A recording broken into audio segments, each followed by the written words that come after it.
de educación, dibujo y didáctica de la expresión musical y precisamente de la expresión plástica. Es profesora del Departamento de Didáctica de Expresión Musical y Plástica y además es pintora, ilustradora, etcétera, etcétera. Tiene un amplio bagaje en el mundo del arte y actualmente se encuentra pendiente de presentar una guía didáctica que ha hecho sobre la obra que tenemos expuesta en el Museo Bertucci, que esperemos que pronto esté entre nosotros y que podamos deleitarnos con ella y con lo que mucho sabe del autor. Actualmente está becada por el Instituto de Estudios Ceutíes y está trabajando sobre la obra de Pepe Abad, una persona sin la cual muchas de las cosas, mucha de la cultura ceutí y mucho del patrimonio recuperado no se podría entender. Es una figura que necesariamente ha de ser estudiada y sobre todo para que quede hacia la posteridad la importancia de la gente que nos precedió y que gracias a ello estamos gozando de sus frutos. Hoy, como ya he adelantado, nos vas a seguir hablando de la figura de don Mariano. Eres la mejor y la más indicada para ello. Y solamente... Bueno, la mejor. ¿Se me escucha bien? Vale. ¿Ahora? No sé si la mejor ni la más indicada. Soy una más, ¿no? Dejémoslo ahí. Y se ha convertido en el eje de mi investigación desde hace un tiempo para acá. Y con esta ponencia, con esta conferencia, he interrumpido también esa faceta investigadora sobre la figura de Pepe Abad, que en breve me imagino que verá fruto en una publicación, igual que la guía. ¿Damos comienzo entonces? Vale, se apaga la luz de aquí. Muy bien, buenas tardes al público asistente. Gracias por acudir a esta conferencia. Espero que sea del agrado y espero ceñirme a esos 45 minutos que, si me paso un poquito, pues me corta. Vale, el título de mi conferencia es Singularidades de la creación artística de Bertucci en Ceuta, 1918-1928. Y vamos a hablar sobre el pintor Mariano Bertucci, el pintor granadino Mariano Bertucci, nacido en 1884, que vio condicionado su devenir vital por una serie de circunstancias que, actuando en su conjunto, moldearon su propia personalidad artística. El artista no fue ajeno de ninguna de las maneras a ninguna de las ciudades en las que vivió. Y sus vivencias, tanto en Granada como en Málaga, como en San Roque, fueron plasmadas en su extensa y prolífica producción creativa. Antes de fijar su residencia definitiva en Tetuán, el pintor estuvo viviendo en Ceuta durante una década, la de 1918-1928, siendo sus creaciones estuvieron marcadas por una incesante actividad desde diseños publicitarios, acuarelas, óleo, obra gráfica, etc. En esta conferencia se va a efectuar sobre todo una aproximación a las manifestaciones artísticas en esta década de los años 20 y vamos a hacer especial hincapié en cómo la influencia que ejerció el enclave geográfico de Ceuta y su proximidad con Marruecos en la génesis como pintor funcionario del protectorado español. Entre los factores decisivos que a comienzos del siglo XX condujeron al pintor a trasladar su residencia de San Roque a Ceuta, algunos biógrafos como historiadores como Barceló, Pleguezuelo, incluso el propio nieto del pintor, destacan por una parte ser la ciudad en la que su mujer Esperanza Brotons tenía lazos familiares y por otra el hecho de que su único hijo Fernando estuviera próximo, con 9 años de edad, próximo a cursar los estudios de bachillerato. A priori estas circunstancias parecen ser determinantes. para que cambie ese rumbo de su vida y lo conduzca y lo oriente hacia el enclave geográfico norteafricano. Ceuta, como me parece, ¿no?, en otras ponencias, en otras conferencias, en la anterior también han comentado, ya era una ciudad con unas infraestructuras como el puerto marítimo, como la nueva línea férrea entre Ceuta y Tetuán, inaugurada en el 18. Era una ciudad que comenzaba a despertar de ese letargo en el que se había encontrado épocas anteriores y se originaban nuevas expectativas de vida al socaire del inicio del protectorado, de la instauración del protectorado español en Marruecos. Sin embargo, yo creo que el factor principal o uno de los factores principales que le condujo a afincar su residencia en Ceuta se halla en la propia configuración geográfica de la ciudad, puente o nexo de unión entre los continentes africano y europeo. Estas peculiaridades topográficas permitieron al pintor sentirse física y emocionalmente más cercano a esa realidad norteafricana, colmando así aquella ilusión exótica de raíz romántico que ya gestaba en sus años adolescentes. Por una parte, colmaba esa ilusión exótica y por otra también satisfacía su necesidad de acudir, como diría Isaac Muñoz, al tesoro inagotable del Oriente. Por tanto, Bertucci logra desarrollar una inquietud exploradora como fue la suya, redescubriendo en su oriente particular, en este caso el norte de Marruecos, nuevos horizontes accesibles ahora, convencido de que allí estaba su camino, estaba su razón de ser en el arte. No obstante, hay que apuntar que el leitmotiv central de ese constante periplo entre Marruecos y Ceuta, o entre Marruecos y la metrópoli, desde que hiciera el primer viaje a Tánger acompañado por Aníbal Rinaldi, yo creo que todavía no queda lo suficientemente definido en las biografías efectuadas sobre la figura del artista hasta el momento. No son precisos esos motivos. Ha existido esa insistencia de manifestar que su interés por los asuntos marroquíes tenía que ver más con un descubrimiento sorprendido del mundo que con una construcción cultural europea previa. Por otra parte, para comprender qué significó Marruecos en Bertucci no se pueden obviar ni desde sus recuerdos infantiles, ni la amistad de su padre con Rinaldi, ni su admiración por Fortuny, ni las enseñanzas de Muñoz de Grein, ni, sobre todo, esa fascinación por lo oriental, anidada en el propio seno familiar, que conduce al pintor a un espacio de ensoñaciones que se entrecruzan sugerencias pictóricas y sugerencias literarias.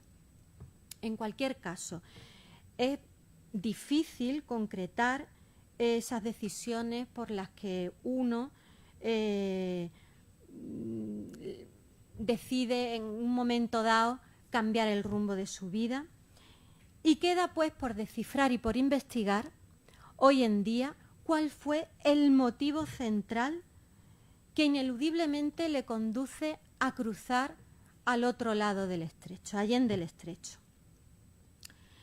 El fervor viajero, un afán por saciar esa información en torno al país imaginado, un deseo de evasión, o sencillamente la persistencia en situar sus metas más allá del horizonte del escenario ceutí, focalizando sus aspiraciones administrativas en el protectorado, cuyos contactos en esa época eran ya constantes, tal y como afirma la autorizada firma las palabras de Valderrama. Ceuta representa así una forma circunstancial de estar próximo a su oriente más inmediato y también a ese destino burocrático que le esperaba en la administración del protectorado. La década de los años 20 fue tan determinante para Bertucci como para Ceuta. La Ceuta que se encontró el pintor difiere mucho de esa colonia penitenciaria que por real decreto convirtiera en 1889 al término municipal en una superficie sin expansión ni progreso alguno, a las puertas mismas del país que España quería colonizar, tal como apunta Ramos Espinosa. No sería hasta aproximadamente en el 1912 cuando se suprimiría el penal. La Ceuta que se encontró Bertucci fue una Ceuta con casi 35.000 habitantes en comparación con los 13.000 con los que contaba en el 910. El comercio y la industria crecieron exponencialmente y eso se tradujo en un vertiginoso crecimiento de la población. Resulta obvio que la ciudad debía de hallar indudables ventajas en esa acción colonial, igual que Bertucci. Al mismo tiempo que el pintor asume con inteligencia las oportunidades profesionales que Ceuta le brinda, las élites políticas y culturales ya reconocen en el arte de Bertucci un instrumento privilegiado para representar un episodio de la colonización española, convencidas de que el sugerente programa iconográfico norteafricano se transformaría entonces en el escaparate oficial tecnicolor de esas hazañas hispanas en Marruecos. El maestro, ya un hombre de 36 años, había producido en este tiempo algunas de sus composiciones fundamentales.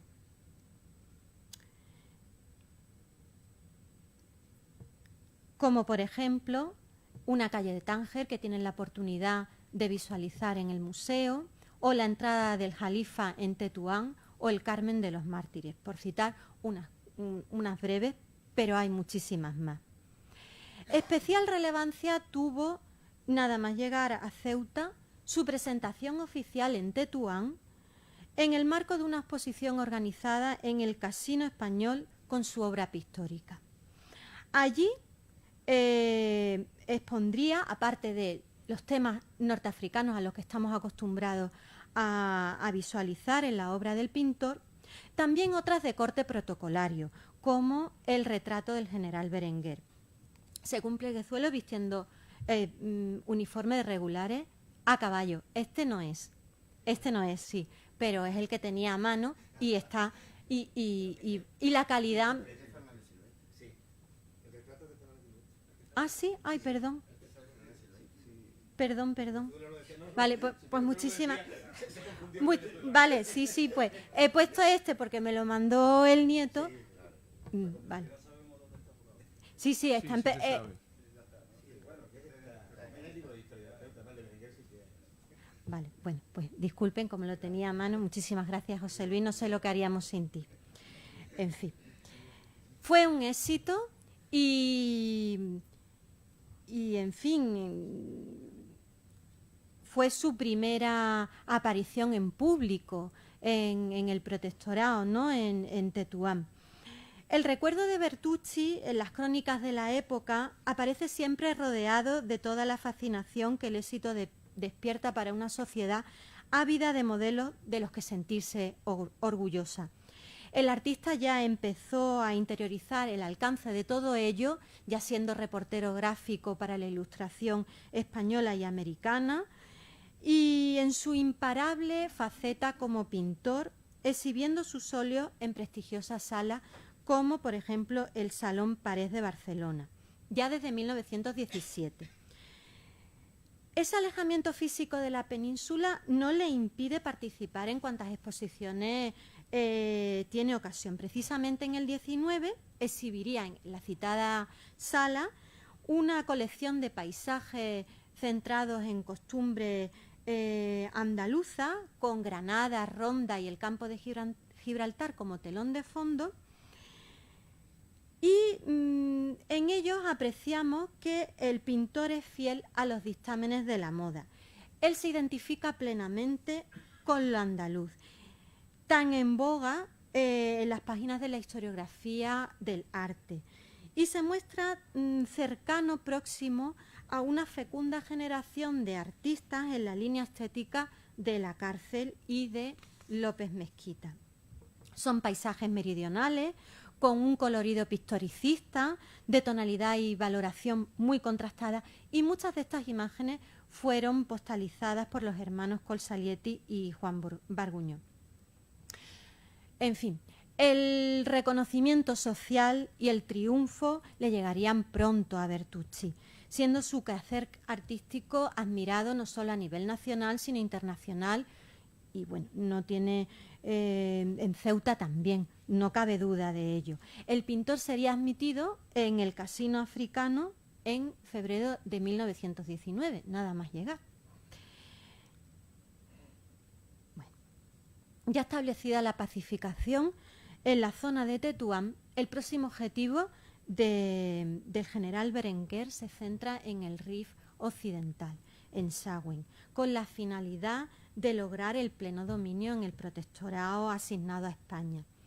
Lejos de las románticas expediciones de iniciativa individual con seudónimos y disfraces, ahora los exploradores acompañaban a los destacamentos militares casi en calidad de grumetes de barco, como decía Delacroix, ¿no? Estos exploradores ávidos de conocer qué era el Oriente que se encontrarían allí.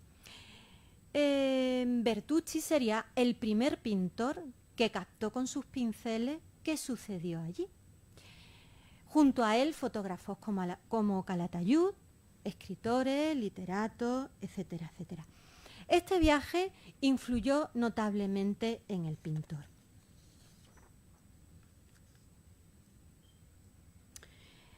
En el afán de perpetuar esas imágenes que él captó, pero antes quería recalcar también una cuestión importante, porque ese nuevo círculo del que se rodea Bertucci en Ceuta, las élites del poder, las élites militares, culturales, yo creo que fueron el clave para que el pintor pudiera estar en este contexto histórico y definitorio en su cambio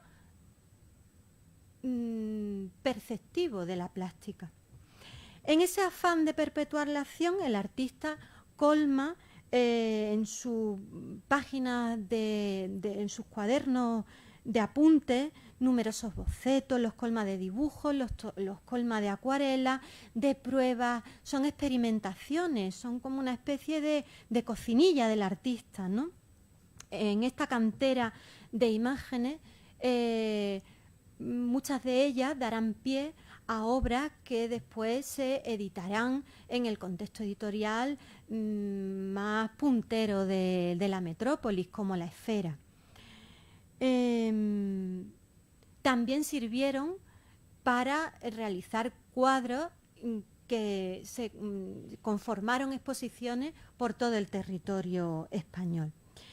Como decíamos, La Esfera fue la primera, bueno, en realidad la primera fue el Eco de Sahagún, pero realmente no tiene comparación. El apunte de Sahagún es un apunte monócromo, espontáneo, pero dentro de esa misma espontaneidad que se trasluce en las acuarelas editadas en La Esfera, no tiene color una cosa con la otra. 6 reproducciones a la acuarela, a doble página, mostrarían los monumentos más notables de Sahagún, desde la Puerta del Mesuar, el cementerio, la Plaza de Amán, incluso una calle que después volvería él a reproducir en la acuarela, pero con otra percepción del color también. Las imágenes a lo mejor en el periódico, en la revista, mermarían cromáticamente. Esta revelación del paisaje norteafricano dejó una huella profunda en el pintor. Podría incluso hasta compararse con esa cita de Barea en su Forja de un rebelde, ¿no? Sawin no se enamoró Bertucci no se enamoró de la Sawin militar, de los militares con su plaza de España y su campamento general. Él se enamoró de la otra, de la misteriosa, ¿no? Aunque suene a mítico o a romántico. Él se enamoró de esas calles quietas, silenciosas, en sombra, donde solamente se escucha el eco de los borriquillos o el muecín salmodiando su plegaria en lo alto del minarete. Pero lo más importante es que si se efectúa un estudio más conciso de estas experimentaciones con la acuarela, primero, no tenemos duda, porque hay constancia fotográfica, pero siempre de lejos. No tengo el archivo completo, pero sí que es verdad que lo que plasma son decorados casi teatrales, ¿no? Donde sí parecen que son personas, pero son más sombras sin cuerpo. Son decorados exteriores, escenarios teatrales, donde el conjunto de la ciudad se oculta tras las masas azuladas de las cumbres que se alzan en pico, con los minaretes como si fueran personajes erguidos, junto a su torreón viejo y sus casas con los tejados rojizos. Esto es una cuestión que, bueno, me ha resultado curioso, casi parecen fotografías de exterior, ¿no? Pero la cuestión más importante es que él parece quebrar en estas acuarelas con el conservadurismo de la academia que caracteriza otros trabajos realizados por el autor como reportero gráfico para la Ilustración española y americana, producidos en un contexto en el que ahogaba toda invención e innovación, entre comillas.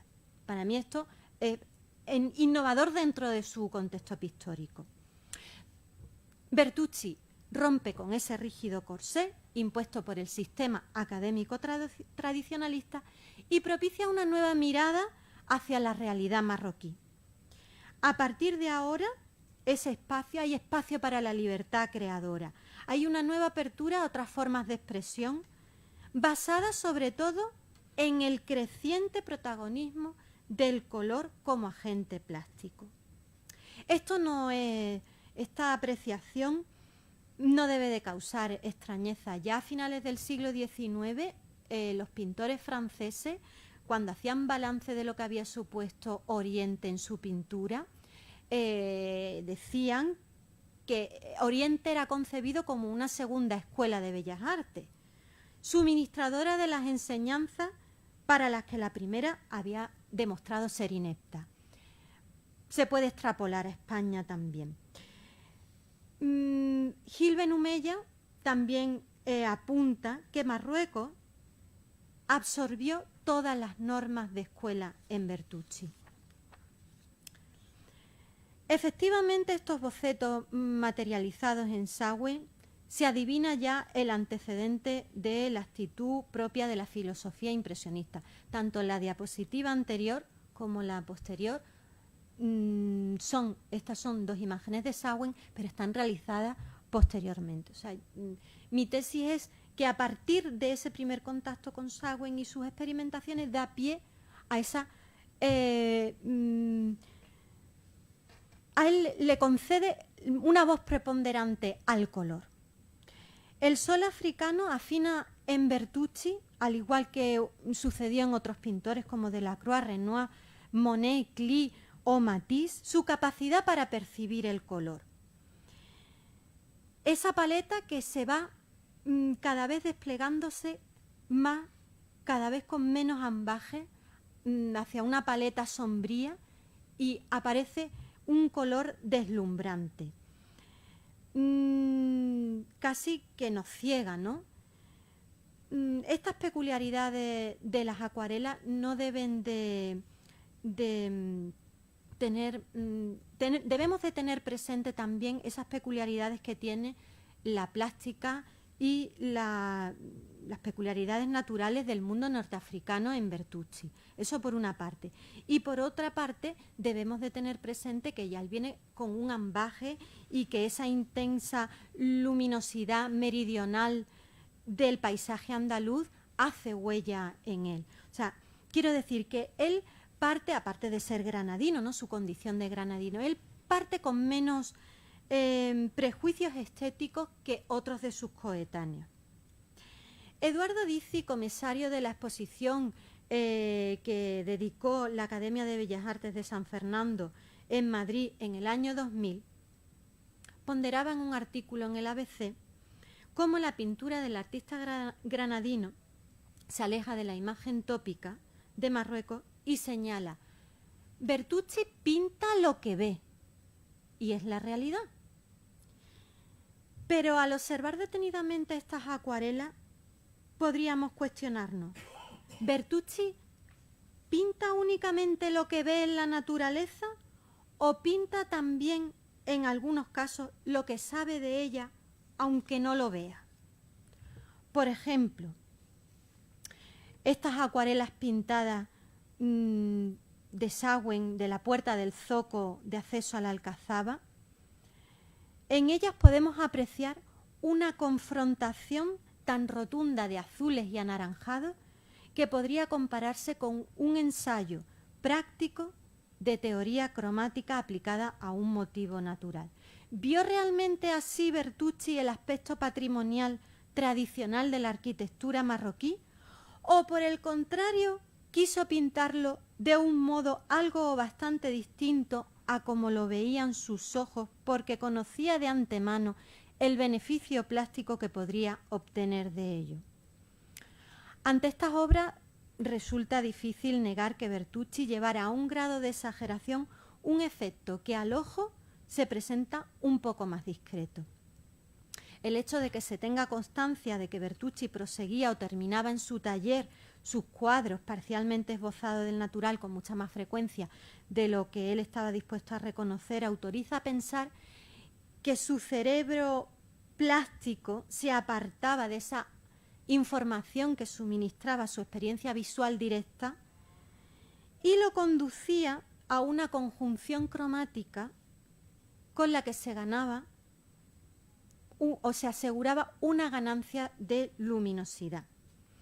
Entonces cabría cuestionarse también: ¿Bertucci pensaba el color en lugar de limitarse a pintar con la espontaneidad desmedida con que ponderaban los críticos de arte de la época?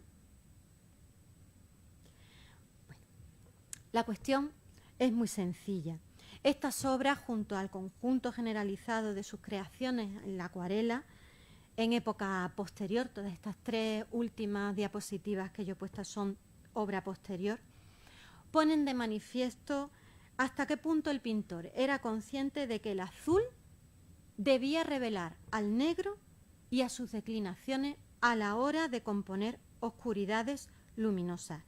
Esas sombras desmedidamente azules que convencen a los ojos del espectador probablemente no las tendría con tanta intensidad el pintor.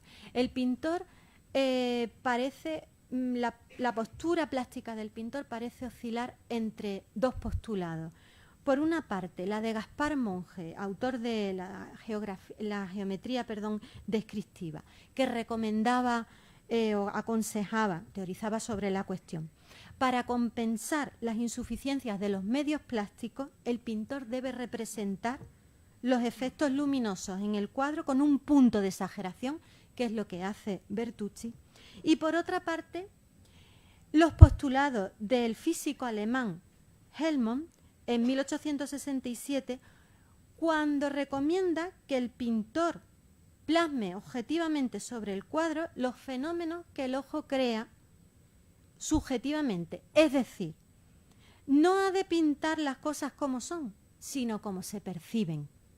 Y el pintor lo percibió movido por el descubrimiento de una paleta clara y risueña, donde las sombras son cualitativamente distintas del aporte de luz.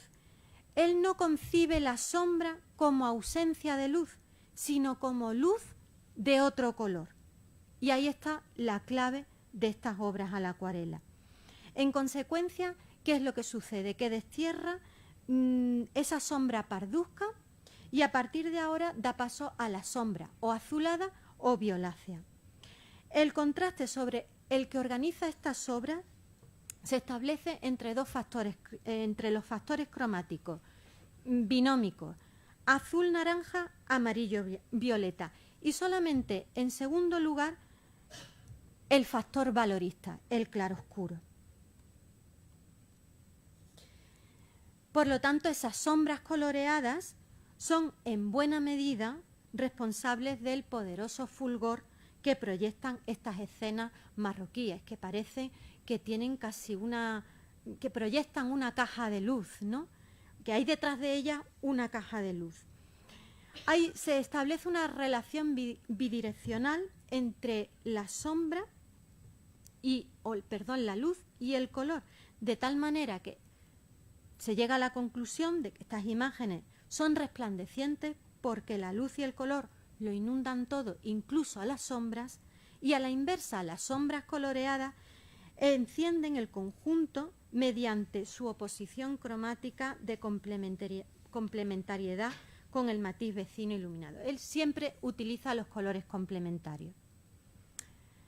Por lo tanto, estas obras se estructuran en un bicromatismo esencial donde ese frenético azulismo violáceo tiene esa fascinante virtud para hacernos vivir esa misma luz cálida que se filtra entre la celosía de los emparrados y motea los rostros de los viandantes en la Medina.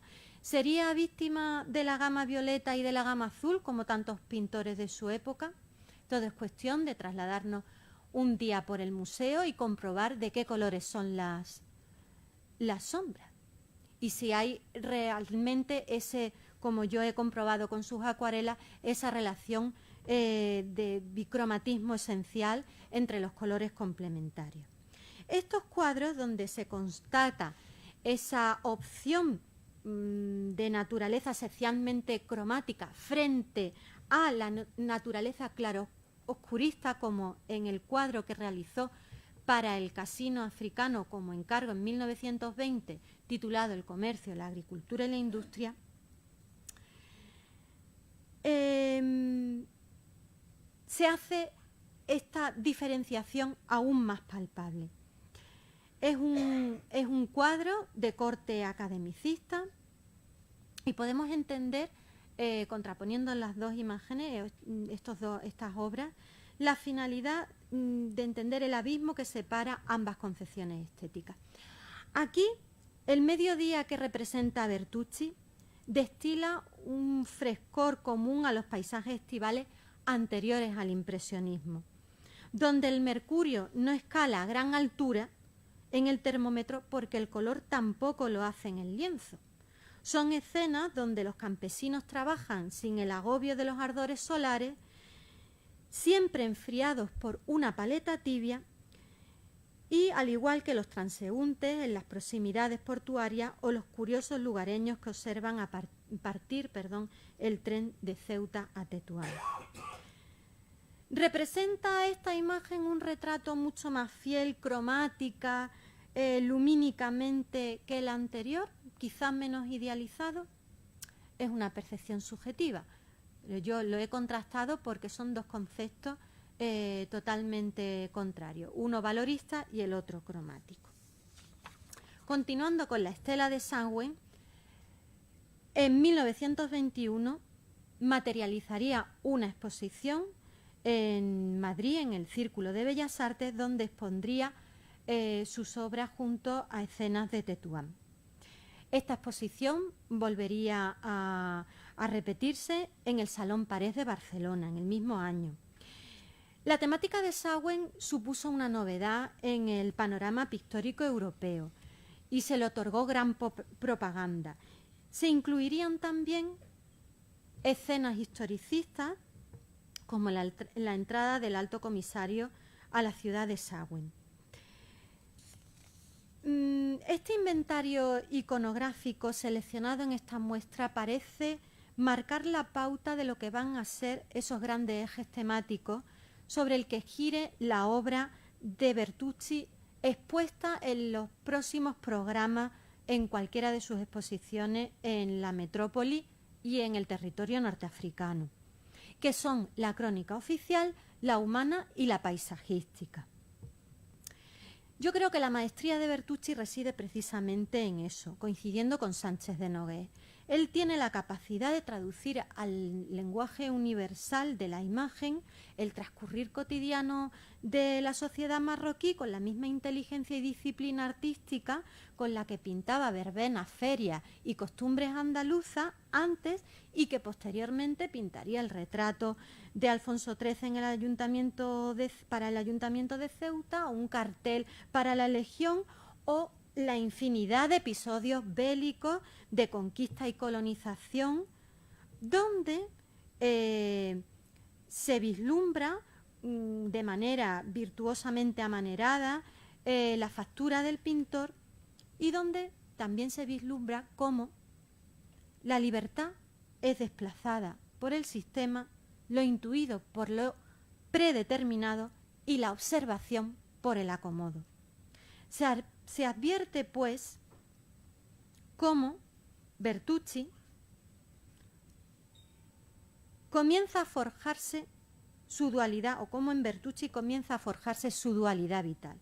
Es decir, Bertucci pintor, burócrata, y Bertucci pintor, artista. Entre estas dos coordenadas, coincidiendo con Manuel Abad, transcurre esa dicotomía, ¿no? Es funcionario con obligación de hacer cumplir las órdenes que marcaba Madrid, y por otra parte acercar Marruecos a los que solo lo conocían desde lejano.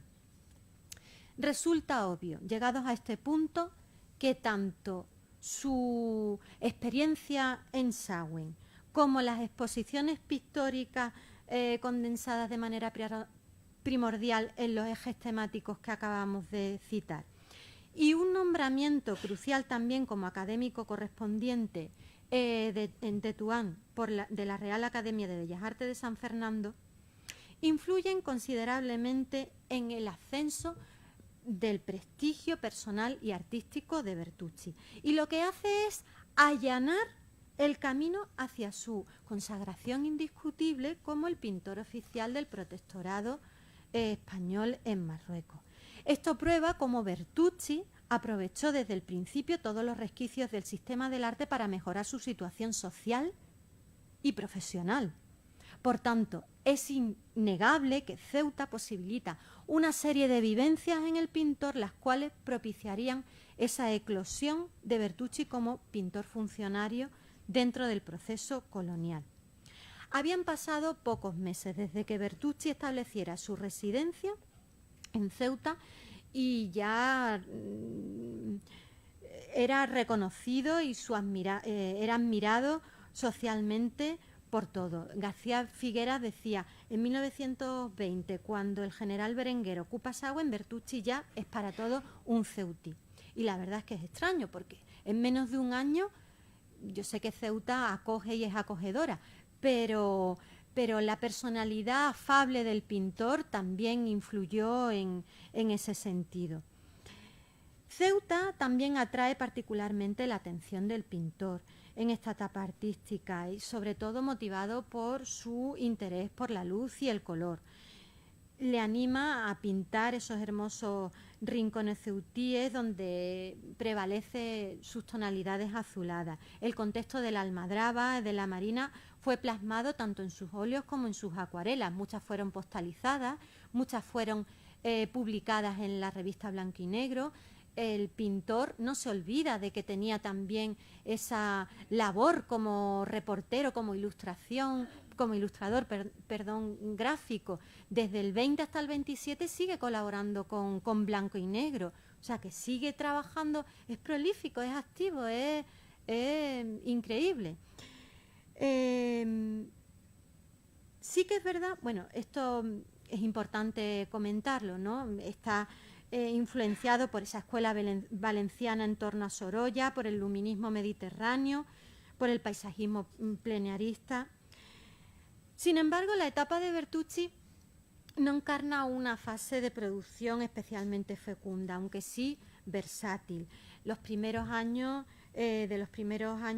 se destacan sus anuncios del ferrocarril Ceuta-Tetuán.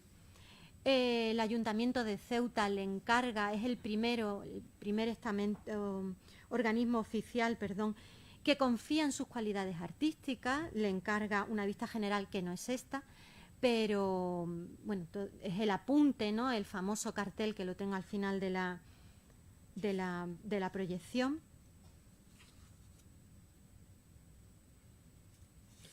Y aparte, una serie de colaboraciones, tanto para entidades estatales como para públicas, como el Casino Africano, estatales junto a Obras del Puerto, la Legión.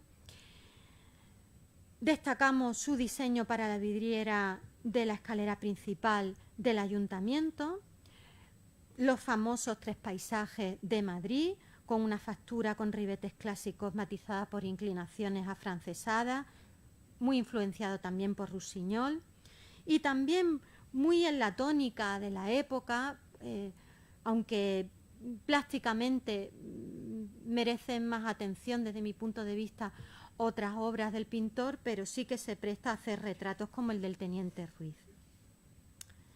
Después de un breve episodio con el que coquetea como segundo teniente de alcalde en la Casa Consistorial ceutí, el pintor centra o consagra toda su labor artística a la publicación africanista Revista de Tropas Coloniales a partir del 23. Sería director artístico a partir del 24 y de ella destacan una serie de portadas que aún hoy llama la atención la modernidad con la que están ejecutadas. En su interior hay infinidad de ilustraciones gráficas que ahora veremos. Estas cubiertas sugerentes parecen estar o parecen continuar estéticamente por la senda iniciada del cartel comercial en Alemania a principios del siglo, muy cercana a los diseños alemanes de los Wegerstaff, que anunciaban productos de consumo. Estos diseños inauguraban, al igual que Bertucci, una estética minimalista, optando por unas formas silueteadas, de siluetas simples con un fondo neutro. La paleta de color es muy concisa, aparece el amarillo, el azul, el verde, el rojo y poco más, con el borde lineal de la figura remarcado, y es la esencialidad de la imagen desposeída de toda ornamentación y elementos que interfieran en la comunicación, lo que destacan de esta sugerente portada. Retrocedo un momento porque es curioso, era una revista de carácter colonial, carácter ideológico, africanista, militarista. Se supone que las portadas tenían que reflejar el contenido de la revista. El contenido era el conflicto armado versus la acción colonial. Sin embargo, en las portadas hay cabida para todo. Hay cabida para una moderna rifeña yendo a trabajar, protagonista absoluta de la portada y encima marroquí.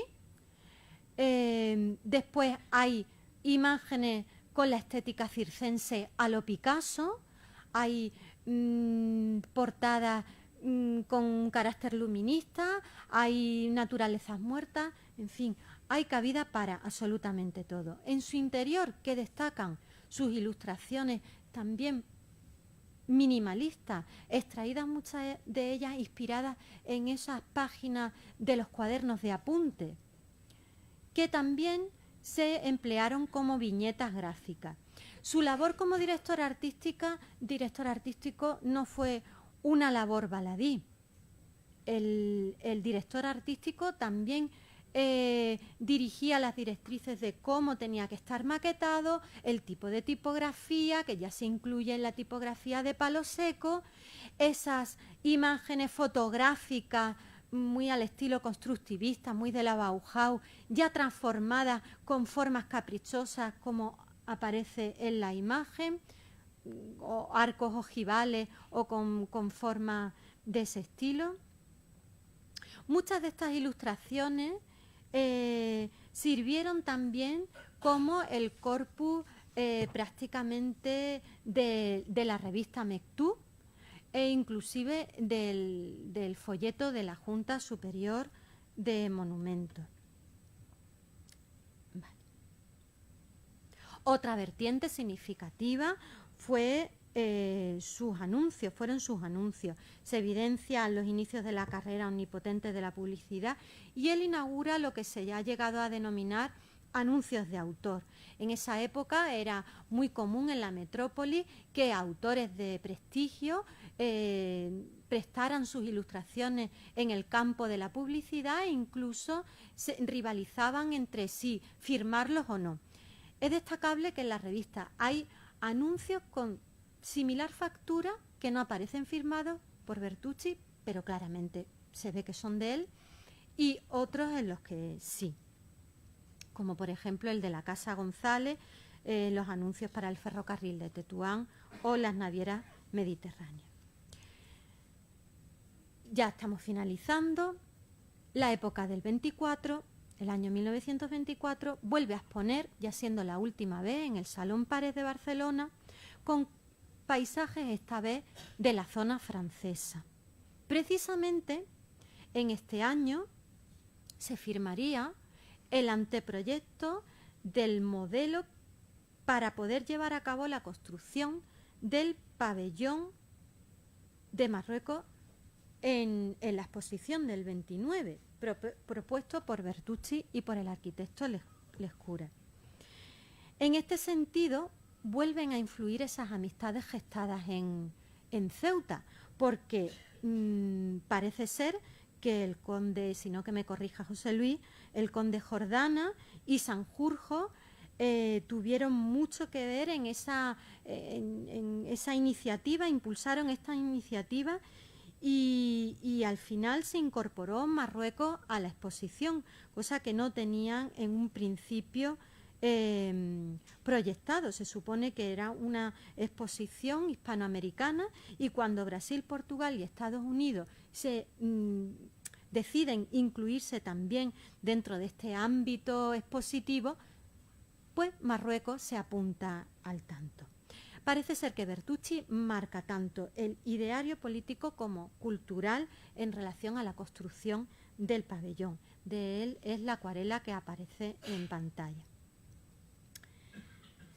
De esta misma época coincide, misma época, a partir de este año ya se aprueba y se comienza a gestar toda una proyección de soportes comunicativos, tanto la serie de, que me podrá comentar mi acompañante aquí, la serie de paisajes y monumentos inaugura en 1928 y después una serie de cartelería emblemática como el cartel de Ceuta, que desde el punto de vista estético yo creo que es uno de los mejores de Bertucci.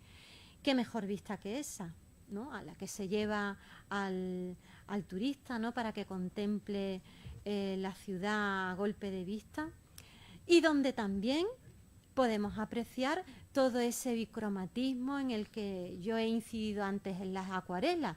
Siempre volverán a aparecer esos azules frente a los anaranjados, esos violetas frente a los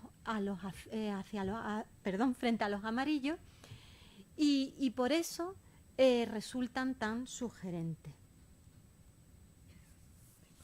Sí, ya finalizo. En el año 28 es nombrado inspector de los servicios de Bellas Artes de Marruecos y en el 30 aúna ese nombramiento con el nombramiento de director de la Escuela de Artes Indígenas de Tetuán.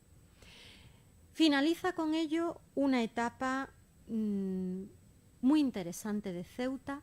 Creo que está todavía por descubrir, que quedan lagunas para investigar en esta figura que para mí sigue siendo misteriosa hoy en día.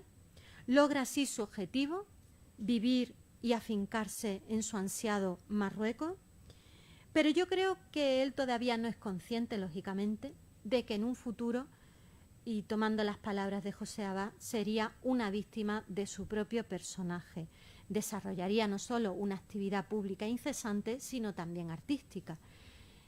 Y sobre todo pública, que le restaría para lo que yo creo que realmente nació él, que fue su razón de ser, el arte y comunicarse a través de las artes visuales. Pero claro, todavía él aceptó el cargo y no fue consciente. Yo sí, porque lo investiga a posteriori. Espero que no haya resultado muy penosa la exposición, porque me cuesta mucho desprenderme de mis guiones, pero bueno, yo con todo el gusto responderé a cualquier cuestión. En absoluto, Belén. Además ha sido, como siempre, que intervienes con la figura de Bertucci, clarificadora.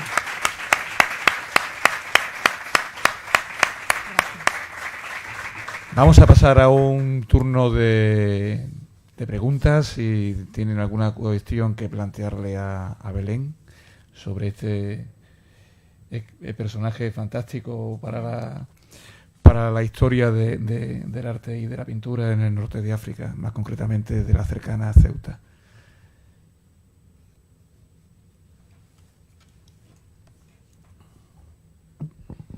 Bueno, lo primero, felicitarte porque nos enseñas a ver la obra de Bertucci de otra manera siempre, cada vez que escribes o que hablas. Yo estoy muy de acuerdo contigo en el cambio que supone Ceuta en la obra de Bertucci, y efectivamente, posiblemente, como tú explicabas, en la acuarela, el tema de Chauen, el viaje a Chauen, le influye como influye a todos los que estaban allí. Sobre todo eran fotógrafos, había muchos fotógrafos. Estaba Rubio, estaba Calatayud, estaba Ross, bueno, que además va a ser la gente con la que él se va a relacionar en los siguientes años y se va a apoyar para darle esa nueva visión a la revista de Tropas Coloniales. La revista de Tropas Coloniales había tenido a Luis Martí, ese personaje del que yo hablaba el otro día, que se batió a duelo en la Plaza de Toros. Pues Luis Martí era el primer director de la revista de Tropas Coloniales, y el cambio de Luis Martí a Bertucci es enorme. Hay dos cosas ahí que yo quería preguntarte. Por una parte, si tú piensas que lo más moderno que hace Bertucci, lo que está lo que es más actual, son esas portadas de revista, principalmente las de la revista de Tropas Coloniales, mucho más incluso que los anuncios, a pesar de que muchos de los anuncios no han llegado a nosotros, porque él hacía de director artístico de muchas empresas y no nos ha llegado. Y por otra parte, si tú piensas que hay una relación, si él elige para determinados estilos, para determinadas formas plásticas, a propósito, distintas técnicas. Es decir, si él, esa modernidad que vemos, por ejemplo, en las tintas, para las cubiertas, es profeso como las diferencias que notamos entre el óleo y la acuarela, cuando quiere expresar, pues eso, un paisaje y darle un toque diferente. Yo creo que como buen artista que es, él juega con todo ese abanico de posibilidades expresivas que tiene. Y realmente sí que creo que él elige para cada medio expresivo una determinada técnica pictórica, plástica o publicística. Yo creo que sí, él en esas portadas, que yo, analizando en conjunto globalmente su obra, yo creo que es de lo más moderno, coincidiendo contigo. Y yo lo he comparado con los Vegarstaff, que precisamente ellos en esa época, bueno, la publicación es de 1924, pero los Vegarstaff tuvieron que dejar de hacer esos anuncios por ser calificados de modernos, no tuvieron éxito. Sin embargo, él escoge dentro de un campo de posibilidades, y de ahí su habilidad. Él juega con, como yo decía antes, con esa opción del valor oscuro y claro, del cromatismo, pues él también juega con el academicismo, sí, o alejarme mínimamente de ese academicismo. Tiene esa habilidad. Elige para las portadas esa opción plástica, porque yo creo que él es consciente de que ese mensaje debe de captar visualmente al que compra esa revista, que por otra parte fue un éxito en la península, en lo que es el territorio de Andalucía, creo que fue un éxito. Entonces, yo a todo lo que tú digas, José Luis, sí, pero yo creo que, no sé si te he respondido, pero yo creo que sí, que es hábil para elegir dentro de todas esas posibilidades expresivas, que es que él lo maneja todo.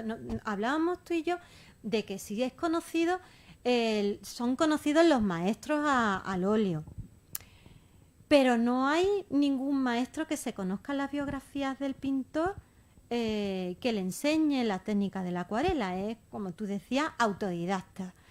Bueno, para mí es un genio. Entonces yo creo que aunque hubiera tenido al lado a un maestro de la acuarela, por sí solo él, como se ve claramente, que yo creo que pienso que a partir de ahora voy a constatar que es de lo más interesante, junto con ese campo de la publicidad, los carteles. Yo tiro por ahí, no es que válgame Dios, no desprecie su pintura en absoluto, pero sí que hay etapas más interesantes, como la de la década de los 40 ya establecido plásticamente, estéticamente, ¿no? De todas maneras, todo es fascinante en el pintor, o prácticamente. Quizás las escenas bélicas, las escenas historicistas huelen demasiado a molde estereotipado, pero no deja de desprenderse esa habilidad que él tenía. Entonces, en resumen, fue un personaje inteligente, hábil, que supo manejar con acierto todo lo que estaba a su alcance. Le llevó el puesto que tuvo, yo pienso que lo consiguió, aparte de su propia personalidad y ser un hombre que tenía empatía, ¿no? con la élite, porque supo utilizar el arte en esa vía, en ese objetivo que le condujo a Tetuán. No sé si te he respondido, José Luis. Hay una pregunta.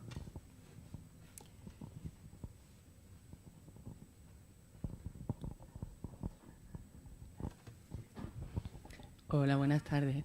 He estado viendo en la exposición que siempre has estado hablando de la dicotomía entre los colores secundarios que utiliza, pero no has hablado nada... Complementario. Bueno, sí. Que no es lo mismo. Perdón, sí. La parte azafranista de la Colla del Zafra en el tríptico está bien reflejada y hay muchos sitios, algunas obras que también lo reflejan, pero de esa parte de la obra no has hecho ninguna referencia. ¿Tienes constancia de dónde procede esa influencia? Porque al estar él aquí abajo trabajando, los modernistas catalanes no están muy en conexión con él, ¿no? Bueno, yo creo que él está influenciado por todas las corrientes artísticas. Pero tiene tanta comunicación con el norte al estar aquí sumergido. Yo creo que eso no es óbice. Él es un autor que está totalmente al día, ¿no? Al día. Dicho de una manera sencilla y coloquial. Pero sería como otra vertiente de su pintura, porque tiene gran parte de su obra, tiene muchos naranjas, ¿no? Bueno, tiene anaranjado. No, pero influencia de la Colla del Zafra. Por ejemplo, los bancos del cuartel de regulares, sí, la mayoría tienen tendencia azafranista, ¿no? Sí, lo que pasa es que yo creo que él es versátil en ese terreno. Aunque él esté aquí afincado durante 10 años, no deja de estar influenciado por corrientes, ya sea más alejadas, modernistas o no. Vale, gracias. No sé si te he respondido. Sí, claro. mi compañero de mesa, bueno, yo lo comentaba, él viaja constantemente, él viaja a Barcelona, en fin, es que el hecho de que él esté aquí no significa de que se olvide de la península ni de las corrientes. Ceuta no era una colonia penitenciaria en la época en la que yo creo que se vivía de otra manera, lo que estamos nosotros, no sé si estamos acostumbrados a pensar, pero no sé, Alemania, había prensa de toda. Uno puede estar influenciado visualizando, no necesariamente viajando, sino ¿Qué? Que las comunicaciones no eran tan rápidas como ahora. No, pero existía la prensa y la prensa. Pero, y él, al ser funcionario, tampoco podría viajar con tanta asiduidad, ¿no? Bueno, pero todavía no es funcionario. En Ceuta todavía no. Bueno, quiero decir, que se sepa en las biografías, a ciencia cierta como en el 1928, que se nombra oficialmente inspector, ya lo que hubiera no oficial es otra cosa. Que por eso yo comento que hay lagunas. Vale, gracias. ¿Vale? Entonces, ¿desde cuándo tenía esa conexión con la administración? Sí.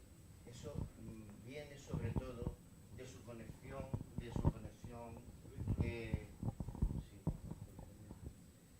Perdón, hay ahí un primer contacto, que es Rossinyol. Su primer gran contacto pictórico en Granada es cuando él forma parte de un grupo de personas que acogen y que acompañan a Rossinyol pintando por Granada. Ese es su contacto con la pintura catalana, con la Colla del Azafrán y el tema de los jardines. Y eso va a influenciar, eso se ve, por ejemplo, porque eso es una cosa muy temprana. Él se presenta a los Acosta y le dice que él quiere conocer a Rossinyol. Sí, sí. Y eso ya está. La primera vez que se deja ver es precisamente en esa pintura que te has puesto del Carmen de los Mártires, Sí. ¿no? Además se la regala a Aníbal Rinaldi.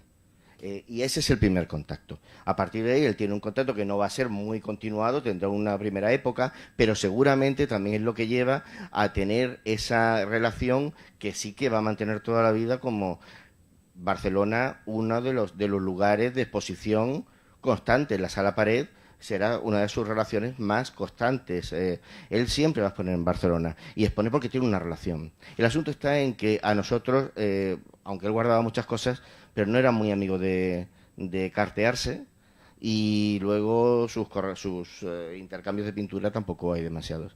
Pero los contactos vienen de ahí, es decir, y vienen de una época muy temprana. Lo que ocurre es que él quema etapas y al final pues lleva su propia senda. Quizá Chauen es una llamada a que vuelva a los colores de la Colla del Azafrán. Habría que lo podríamos plantear, habría que plantearlo.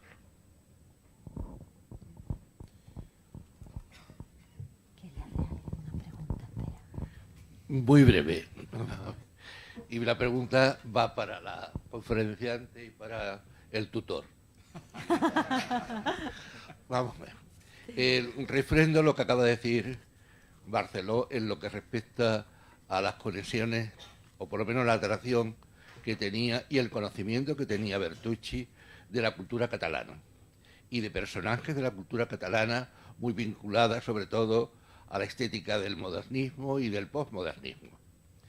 Yo estoy detrás, eso lo sabe a lo mejor Barceló y lo sabes tú, detrás de un documento que no aparece pero que sí consta, de una amistad que tuvo Bertucci con una figura clave en estos años, que no se dedicaba a la pintura, se dedicaba a la danza, que es Tórtola Valencia, una mujer un tanto libertaria, de la cual yo hice una exposición en Córdoba, y en un momento determinado, concretamente, Tórtola Valencia le escribe a Bertucci. Esa carta no la he encontrado, no se encuentra. La tiene, pero no la he encontrado, la tiene fotografiada.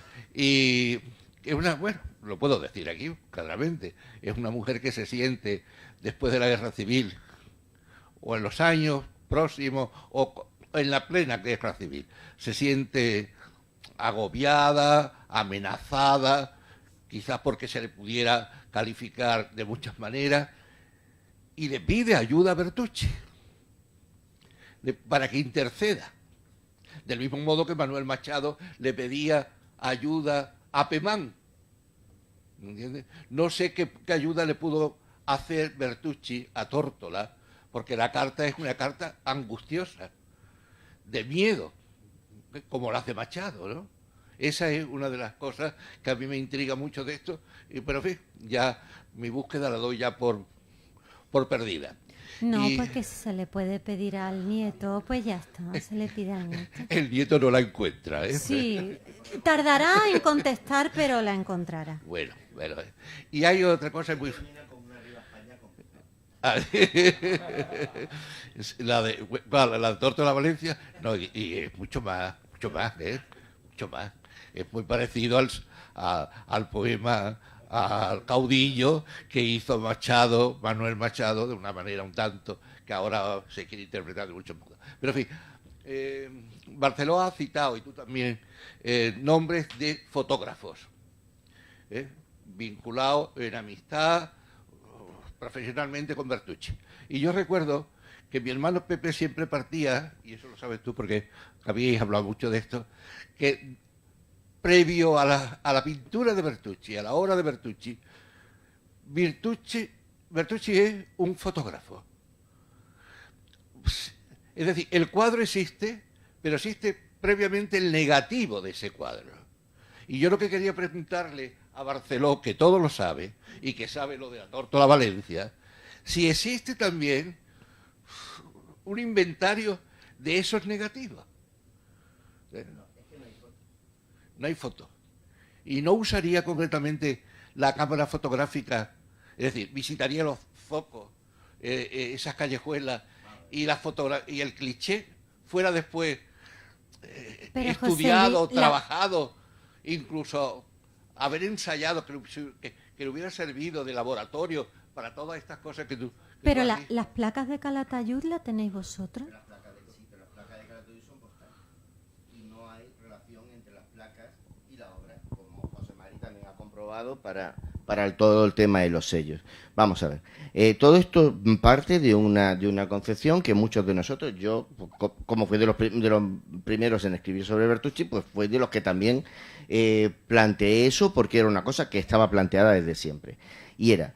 hay una relación enorme de amistad entre los hermanos Calatayud y Bertucci. Tanto es así que la familia que tiene más pequeñas acuarelas en un principio de Bertucci son los Calatayud. De hecho, calculamos que debieron tener cerca de un centenar de acuarelas. O sea, eso es... Ya no es un regalo casual, estamos hablando de un regalo muy continuado y importante.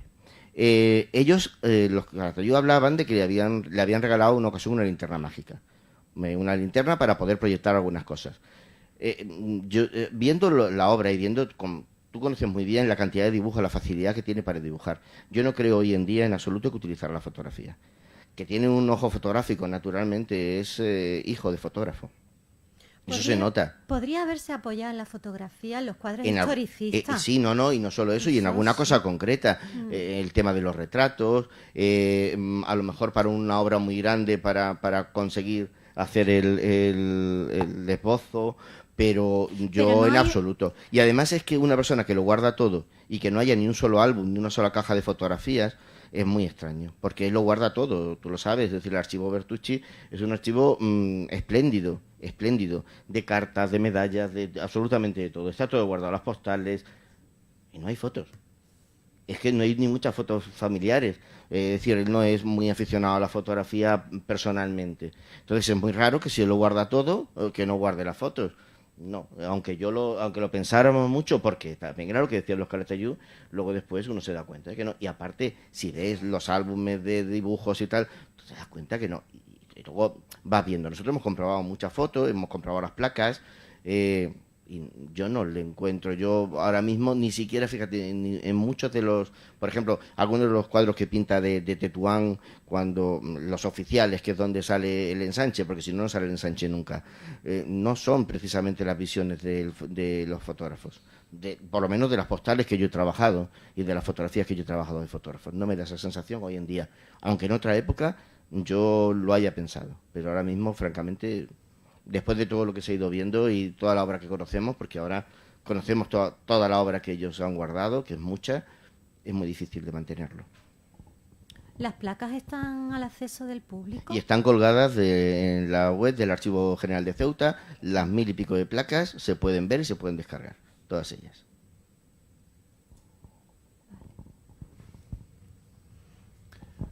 Pues si no hay ninguna cuestión más, vamos a proceder a la clausura de estas 21 jornadas de historia. Y muchas gracias, Belén. Sí, yo quería dar las gracias al Instituto de Estudios Ceutíes por haber contado conmigo en esta conferencia, que es lo primero que tenía que haber dicho. ¿Vale? Sí.